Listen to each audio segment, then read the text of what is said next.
আমরা বলি যে বাঘ শিকারের চাইতে কিন্তু হরিণ শিকার অনেক বেশি ক্ষতিকর, এই জন্য আমরা হরিণের মাংস খাবো না, এই না কথাটি বলবার চেষ্টা করি।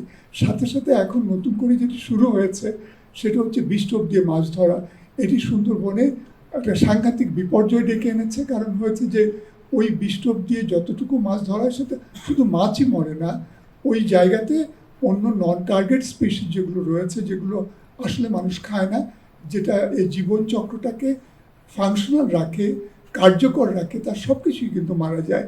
সেই জন্য বাঘের, আমাদের সুন্দরবনের তো আমাদের যে আবহাওয়ার যে অবস্থা, আমাদের যে এই যে ক্লাইমেট চেঞ্জের যে কথা বলি, এটা কিন্তু সমুদ্র পৃষ্ঠের একটা বন, একটুখানি পানি বাড়লেই কিন্তু এটা সব কিছুই ভাসিয়ে নিয়ে যায়।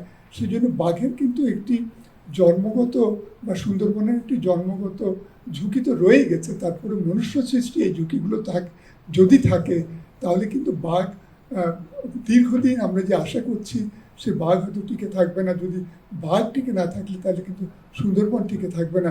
সেই জন্য আমাদের আজকের স্লোগান হোক যে বাঘ বাঁচলে বাংলাদেশ বাঁচবে, বাংলাদেশ বাঁচলে আমরা বাঁচবো।